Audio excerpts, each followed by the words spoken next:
What's up, guys? Welcome back to another video. Join me as I dive into the meaning of the mercy seat in Exodus and try to uncover its true significance. The mercy seat is a term that might sound familiar to many of you, especially if you spent time reading the Bible or exploring the themes of faith and spirituality.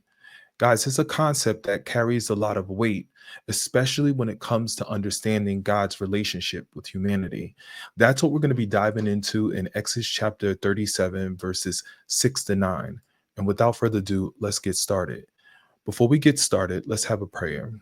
Heavenly Father, thank you for having us here today to study your word and to get a better understanding of what you are saying to the church.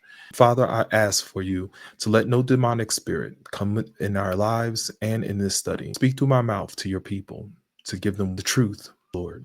In Jesus' mighty name we pray. Amen. Let's get started. We have our Bibles open to Exodus chapter 37, verses 6 to 9, and it reads, Then he made the ark's cover, the place of atonement, from pure gold. It was 45 inches long and 27 inches wide. He made two cherubim from hammered gold and placed them on the two ends of the atonement cover. He molded the cherubims on each end of the atonement cover, making it all of one piece of gold. The cherubim faced each other and looked down on the atonement cover. With their wings spread above it, they protected it. Recognize and read the scripture, and we all say, Amen. Let's get right into the interpretation. Let me give you some more information for your study, finding out about the mercy seat. There was the mercy seat or atonement cover for the ark. I want you to notice what it is that sets God's throne apart from the throne of men. The covering. God's holy throne is covered by mercy, by the merciful heart of God who grants forgiveness to sinners. Every aspect of the mercy seat symbolizes and speaks of mercy and forgiveness, atonement, and reconciliation. The mercy seat was made of pure gold, symbolic of deity, which is mean God. We see this within verse 6. I want you to remember only God has the authority to forgive man's sin.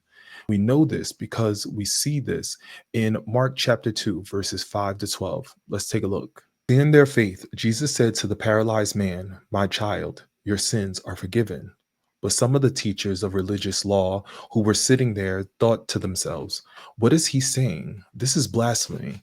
Only God can forgive sins. Jesus knew immediately what they were thinking, so he asked them, Why do you question this in your hearts? Is it easy to say to the paralyzed man, Your sins are forgiven, or stand up, pick up your mat, and walk? So I will prove to you that the Son of Man has the authority on earth to forgive sins. Then Jesus turned to the paralyzed man and said, Stand up, pick up your mat, and go home. And the man jumped up, grabbed his mat, and walked out through the stunned onlookers. They were all amazed and praised God, exclaiming, We've never seen anything like this before. Guys, the size of the mercy seat was a perfect fit for the ark. It was exactly 3 and 1/4 feet wide and 2 and 1/4 feet high in verse 6 that we see as well. At each end of the mercy seat was a cherubim that we see in verse 7. The cherubim was made by hammering out the and being made of one piece with the mercy seat.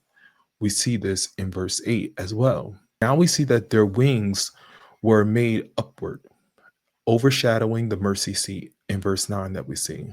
Thou made them facing one another and looking down on the mercy seat. We see that in verse 9. My thoughts is this. The mercy seat or atonement cover is symbolic of God's great mercy of atonement and reconciliation with his willingness to forgive sinners.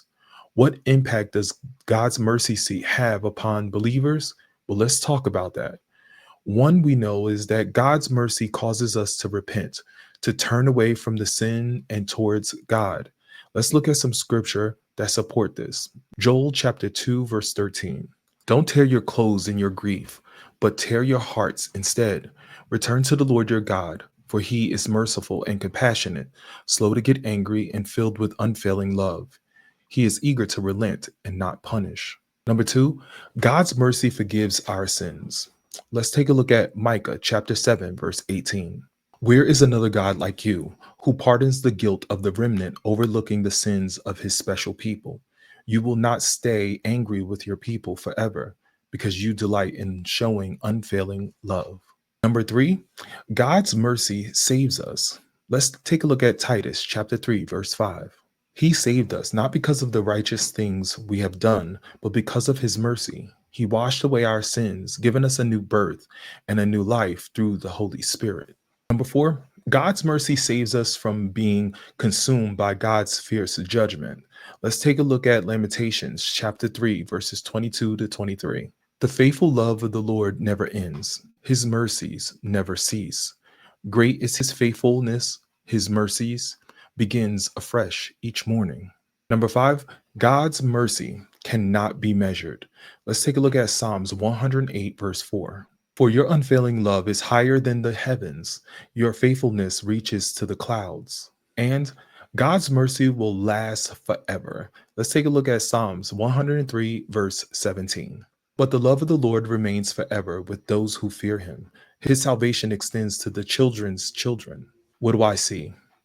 I see that the mercy seat, as described in the book of Exodus, was a critical part of the tabernacle, a portable place of worship used by the Israelites during their desert wandering. Specifically, it was located at the top of the Ark of the Covenant, which was a chest made of gold that housed the Ten Commandments. See, guys, the mercy seat was essentially a lid or a cover for the ark, and it played a pivotal role in the Day of Atonement, a sacred ritual where priests would apply the blood of the sacrifice to cleanse the people of their sins. There's no doubt that the mercy seat symbolizes God's presence among his people, and it's often associated with mercy and forgiveness. It's the place where God would meet with Moses and other leaders to discuss important matters concerning the Israelites. This symbol is rich with meaning, suggesting that God isn't just a distant figure, but someone who is actively engaged with humanity, offering mercy and guidance. One of the key themes related to the mercy seat is atonement. Atonement is about making amends with wrongdoing. And in the context of the mercy seat, it is a ritualistic use of the blood to cleanse sins. This act was believed to restore the relationship between God and the Israelites, highlighting the importance of forgiveness in their faith. The symbolic representation of God's presence here underscores the idea that divine mercy is always available, provided through this sacred ritual. The mercy seat also symbolizes the intersection of divine justice and mercy. On one hand, the law, represented by the Ten Commandments inside the ark, demands justice. On the other hand, the mercy seat, where the blood of the sacrifice was applied, represents God's mercy. This dynamic show that this dynamic shows that while God's law is holy and demands obedience, his mercy offer redemption when that law is broken. See, the scriptures provide several insights into the mercy seat's significance. In Exodus chapter 25, verses 18 to 22, for instance, God gives Moses detailed instructions about the mercy seat, emphasizing its role as a place of meeting and mercy. The prophet Ezekiel also refers to the mercy seat in his vision, highlighting its eternal significance in the divine place. Scholars like John Calvin have interpreted the mercy seat as a prefiguration of Christ, the ultimate atonement for humanity's sins. Religious scholars have offered various interpretations of the mercy seat over the centuries. Some view it as a powerful symbol of God's grace and mercy, while others see it as an integral part of ancient Jewish rituals that have historical rather than spiritual significance. The significance of the mercy seat lies in the enduring message of mercy and redemption. It reminds believers of the importance of forgiveness and the length to which God goes to offer it, whether seen in historical artifacts or in living symbol of faith. The mercy seat continues to inspire reflection on divine mercy. If you got thoughts on the mercy seat or other biblical themes, I would love to hear them in the comment section below. Don't forget to check out my other videos on exploring biblical concepts and themes. I want to thank you for watching. God bless you. God bless your family, and I'll see you in the next video. Thanks.